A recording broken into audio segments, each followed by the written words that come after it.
தமிழகத்தில் இப்போது அநேக இடங்களில் குடிநீர் தட்டுப்பாடுங்கிறது நிலவிட்டு இருக்கு. ஆனால் எப்பொழுதுமே பெரும்பாலான நேரங்களில் குடிநீர் தட்டுப்பாடு நிலவக்கூடிய ராமநாதபுரம் மாவட்டம், குறிப்பாக முதுகுளத்தூர் பகுதியில் என்ன மாதிரியான நிலைமை விளக்குகிறது இந்த தொகுப்பு? தமிழகத்தின் வறண்ட மாவட்டம் என பெயர் எடுத்தது ராமநாதபுரம். வானம் பார்த்த பூமியான இங்கு மக்களின் குடிநீர் தேவையை கூட பூர்த்தி செய்யப்படாத நிலை உருவானதால் கடந்த 2007ஆம் ஆண்டு 616 கோடி ரூபாய் செலவில் காவிரி கூட்டு குடிநீர் திட்டம் தொடங்கப்பட்டது. இந்த திட்டத்தின் மூலம் மக்களின் குடிநீர் தேவைகள் பூர்த்தி செய்யப்படும் என எதிர்பார்க்கப்பட்ட நிலையில் இன்றும் ராமநாதபுரத்தில் குடிநீர் தட்டுப்பாட்டுக்கு ஒரு முடிவு வரவில்லை என்றே பொதுமக்கள் தெரிவிக்கின்றனர். 3 மாசம் தொடர்ந்து வரல. அதே நேரத்தில் அசுத்தம் கலந்து வருது. ஒவ்வொரு இடங்கள்ல குடிக்க பயன்படுத்த வேண்டிய தண்ணியை துணி துவைக்கிறாங்க. குடிக்க வேண்டிய இடத்துல தண்ணி வரல. இதுக்கு எந்த விதமான நடவடிக்கையும் அதிகாரிகள் மத்தியில் இல்லை. ரிப்போர்ட்டு நிறைய கொடுத்தாச்சு. பேப்பர்களும் பட்டிஷன் மனு கணக்கும் கொடுத்தாச்சு. எந்த விதமான அதனுடைய மெயின்டெனன்ஸும் சரியில்லை. ரெண்டாவது, அங்கங்கே உடச்சி ஓடுது.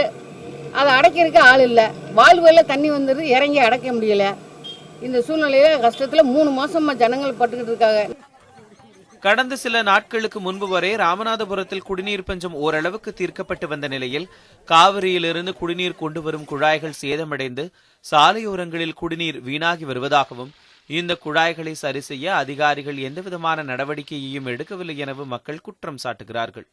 இதனால் முதுகுளத்தூரை சுற்றியுள்ள 50க்கும் மேற்பட்ட கிராமங்களில் குடிநீர் விநியோகம் முன்னறிவிப்பின்றி நிறுத்தப்பட்டதால் ஒரு குடம் தண்ணீர் 10 ரூபாய்க்கு வாங்கும் அவலம் ஏற்பட்டுள்ளதாக அப்பகுதி மக்கள் தெரிவிக்கிறார்கள்.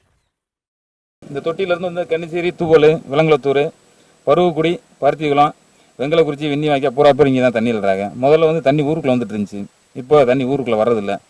இதில் பார்த்தீங்கன்னாக்கா அந்த ஓரத்துல எல்லாம் கசிவு இருக்குது. வெளியில் கசிஞ்ச தண்ணி பூரா உள்ளே தான் போகுது. அதில் இந்த தண்ணியில் வண்டி இண்டி எல்லாம் அலசுறாங்க.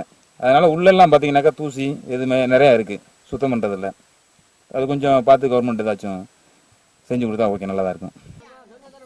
இதுகுறித்து காவிரி கூட்டு குடிநீர் திட்ட பொறியாளரை நாம் தொடர்பு கொண்டு கேட்டபோது குழாய் உடைப்புகள் அனைத்தும் உடனடியாக சீரமைக்கப்பட்டு அனைத்து பகுதிகளுக்கும் முறையாக குடிநீர் கிடைக்க நடவடிக்கை எடுக்கப்படும் என்று தெரிவித்தார்.